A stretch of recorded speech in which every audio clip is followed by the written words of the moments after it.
far as the union budget is concerned. They are saying, as per convention, allocation is the term that is usually used, but even for the funds that have been set aside for Amravati, terms like funds will be arranged is used. How much of that is going to be, probably detrimental to this entire debate that where there is ample muscle flexing that's happening, not just on part of the opposition, but there is a counter that's coming in from the NDA? Well, there's been a clarification, which again, and rather I would not even call it clarification, an explanation which has come in from the finance minister herself, where she says that this is really picking up on words. This is semantic nitpicking by the opposition parties. When you use the word arrange, it does not mean that we are doling out any favors. Look, there are many projects which are at a state level, which are also being either financed or require finances from international organizations, for example, from the World Bank. The facilitator usually happens to be the finance minister. And that is where the Niti Aayog also comes to play an important role. So the finance minister says that when I use the word arrange, I essentially mean that I'm not offering any favor. Yes. We become the nodal ministry, which also makes it streamline the entire process and also ensure that the quickest disbursement of funds takes place for pending projects or which are required on an urgent basis or which require completion. So therefore, the opposition party should not pick up on words from the budget, and that is why, according to the government and according to the finance minister, the responses coming in from the opposition are not meaty ones. They are essentially just to try and prove a point and to keep on criticizing the government, even just for the sake of criticizing. Right. Aman, Pallavi and Arunima, please stay on with us. Reactions continue to pour in on this story. Let's take a look. Sale deed was also executed. At that time, backdated, the land was, the agricultural land was transferred in the name of Shrimati Siddaramaiah. Now question is, in 2013, he has not declared anything in his affidavit about this land. In 2018, he says its worth is around some 25 lakhs. In 2023, he says in affidavit which filed to in his election that it is 25 crores. Now he is demanding 62 crores. तो स्वयं मुख्यमंत्री खड़े होके लूट रहा है कर्नाटक सरकार के पैसे को. This is the issue, and our all MLAs, they wanted the discussion, but under the under the umbrella of it has already been given to judicial inquiry. I am not going to allow this. This is the attitude Congress.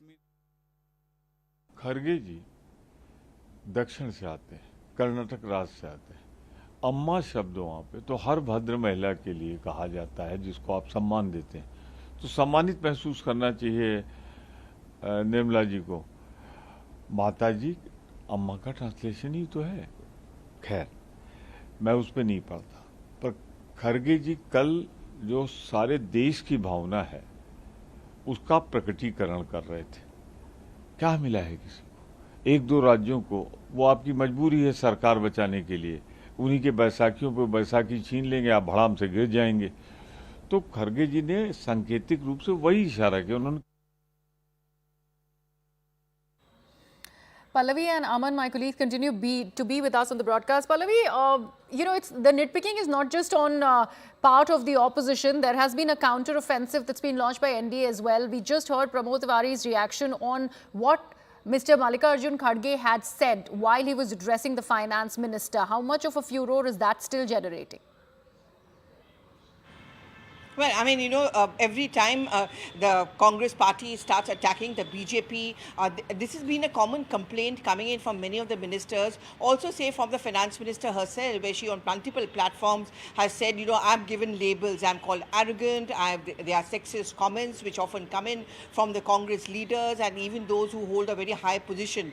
So, what happens in that din, in that entire I would say, tutu meme and the altercation we are seeing between the government and the opposition, one complaint which the government has always made is that, you do, and I think the speaker in the Lok Sabha also made a reference to it, that there's a certain amount of maryada or decorum which has to be maintained on the floor of the House. You have a right to dissent, you have a right to argue, but you don't indulge in name calling.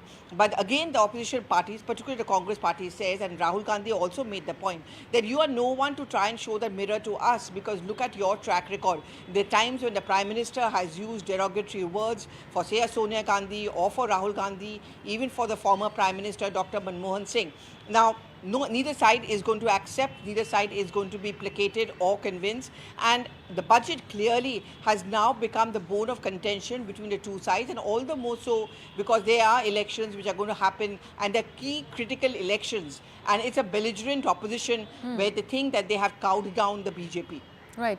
And Aman, there was another point that was being made about state-specific budget allotment. Now, the counter that's coming in from the NDA is that if the opposition chief minister specifically decide to boycott the Niti Aayog meeting, how at all are they going to discuss the allocation that's required of their respective states in the Niti Aayog? So that sort of a narrative also coming to fore by the NDA partners. Is this going to have any impact on the decision that's been already made by the opposition chief ministers and the other chief ministers like M.K. Stalin to not attend that Niti Aayog meeting? See, opposition stand, Griha, is very, very clear that there is no point to coming to the Niti Aayog meeting. The union budget document has already been laid now. The discussions which had to happen have already happened at the government level. No, many chief ministers have come and met Nirmala Sitharaman and even the Prime Minister. So the opposition's cases, be it M.K. Stalin, be it the Congress chief ministers, even Bhagwant Mann today, my colleague Payal was reporting, Bhagwant Mann saying he will also not come. So AAP is also trying to boycott that Niti Aayog meeting.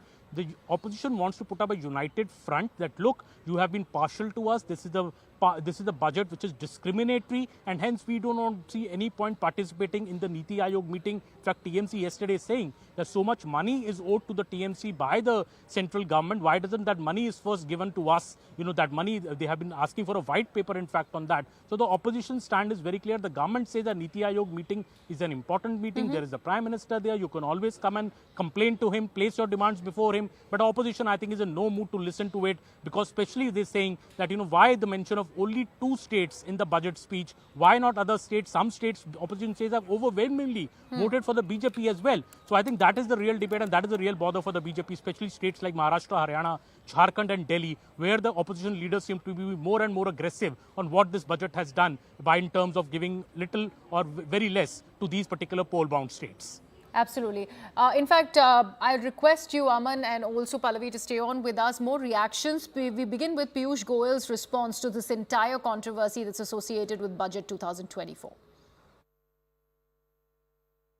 कहते हैं कि budget में कुछ राज्यों के साथ पूरा पैसा नहीं मिला, इसलिए वो बहिष्कार कर रहे हैं। मुझे तो बड़ा दुख होता है जब ऐसी बात वो कहते हैं। शायद उनको अब बजट पढ़ना भी नहीं आता है या पढ़ने की आदत भी नहीं रही। Taking this across to my colleague Pallavi. Pallavi, that's a very, very sharp response, and that is something where we're seeing a flurry of such responses that are coming in from BJP and NDA leaders. What are you expecting will happen, especially in the lower house of the parliament today, considering it saw a huge amount of din the first day of the budget discussion? Well, the morning shows the day, and I think the opposition parties have decided that they're not going to waste any time. I mean, they have a large number of speakers certainly lined up. So while they're going to be speaking on the budget, they're going to make a point-by-point attack and counter a narrative which has been put forward by the government that it is going to lead to job generation, all-round development. In terms of running the House, I think they are going to keep on making those kind of protests. And despite the fact that the speaker says that you have to maintain an order and decorum in the House, I don't think it's going to be cutting much ice. Budgets become a point to be scored by political parties. Well, obviously the government in power will always do it to make the point that we've tried to change the lives of the people. But over here, Rahul Gandhi and the India Bloc meeting which took place a few days back, they had the task cut out for their colleagues. They said, apart from picking points on the budget when you speak, you also have to make the point very clear that this is budget which is not pro-people. It is anti-poor, anti-farmers, and that's the point they're going to harp on to build up a narrative, especially ahead of the important state elections.